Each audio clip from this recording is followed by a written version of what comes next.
Boa noite, turma, tudo bem com vocês? Hoje nós vamos estar vendo, então, o processo prático de sedimentoscopia.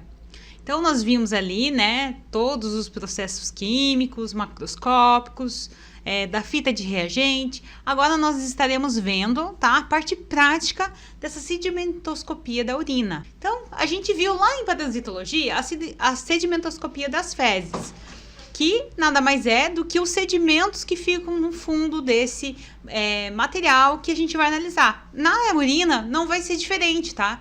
A gente vai fazer uma sedimentação, a gente vai centrifugar essa urina, tá? Para que esses sedimentos se decantem até o fundo, tá, do tubo ali que a gente vai colocar na centrífuga, e a gente vai então fazer análise desse sedimento que se formou no fundo desse tubo, para analisar se tem ali a presença de células epiteliais, leucócitos, hemácias, cilindros, cristais, bactérias e fungos.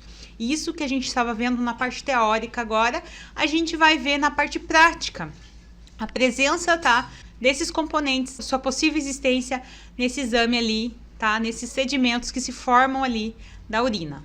A parte da centrifugação, ela é muito importante, porque ela força, tá, essa separação física desses componentes do meio fluido, tá, desse líquido da urina. Então, ela faz essa separação desses componentes.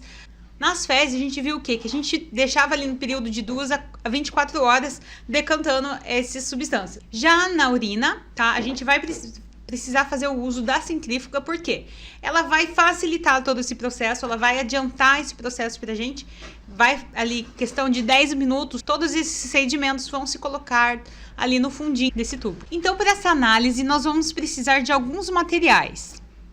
A amostra de urina, e ela tem que estar homogeneizada antes da gente passar para o tubo, tá, de centrifugação. A gente tem que fazer essa homogeneização, sabe aquele potinho que vem, né, com a urina, o paciente vai dar aquele potinho, você vai homogeneizar, ou seja, vai misturar ali dentro. Por quê? Quando o paciente trouxe para você, você foi lá e refrigerou essa urina, não fez, tá, na hora. Você estava atendendo outras coisas, ou até aquele paciente trazer essa urina para você, todo o processo, por mais que ele tenha feito a urina lá na casa dele, até o processo de vir, essa urina, tá, vai ter uma decantação, uma leve decantação. Então, se você às vezes pega o início, tá, aquela parte superior, às vezes você vai perder grande parte da sedimentação que vai estar no fundo desse potinho. Então, é importante a gente homogeneizar essa mistura, tá, de urina antes de passar para o tubo. Então, como eu disse, nós vamos precisar também de um tubo cônico, que é esse tubo de centrifugação, a pipeta, a centrífuga, uma lâmina e uma lamínula. Então, os materiais que a gente vai precisar para fazer essa análise é bem tranquilo. Então, alguns procedimentos que a gente vai precisar, tá, indicar para esse paciente é que o preferível, tá, dessa urina deve ser a primeira urina da manhã, com intervalo ali de 4 horas entre, tá, essas micções. Fazer, tá, antes de fazer a coleta da urina, fazer a higienização genitária com água, sabão e secar, para que, né, essa não possa ter uma interferência dessas bactérias, de coisas que possam estar no externo, tá, dessa genitária. Então, podem ser pedidos 2 tipos de exames, dependendo do que for pedido, né, o que for solicitado. Se for urina de primeiro jato, então vai colher os 10 até 20 ml da urina inicial. Então, ao iniciar a sua urina, já tem que estar fazendo essa coleta desde o primeiro jato. Se for urina de jato médio, você vai desprezar o primeiro jato, você vai dizer para o paciente que ele tem que desprezar o primeiro jato e coletar a partir ali do meio da sua urina. Então, despreja aquele primeiro jato e a partir do meio o paciente já pode estar coletando ali cerca de 30 ml dessa urina. Para quando essa coleta é feita em casa, tá, essa urina deve estar no máximo em 1 hora em laboratório, porque, tá, isso pode estar afetando a sua análise, tá? Usar frasco limpo, adequado, tá? Que vai ser comprado em farmácia ou até mesmo cedido pelo laboratório. No caso das mulheres, né? Não usar o tampão para que, né? Tô menstruada, mas vou usar o tampão que eu consigo colher a urina ali sem problema nenhum resquício ali de hemácia, de sangue, nem nada. Então, é muito importante, tá? Não fazer isso, você avisar que se ela tiver menstruada, não adianta absorvente interno, não adianta nada, tá? Isso pode sim estar interferindo. Então, é melhor não acontecer. Para as crianças, né, não fazer uso de pomada, talquinho, nada dessas coisas no dia para não dar interferência. Manter sempre a dieta hídrica habitual. Então, se o paciente não precisa tomar mais água, então hoje eu vou fazer exame de urina, vou tomar mais água só para sair bonitinho lá. Não.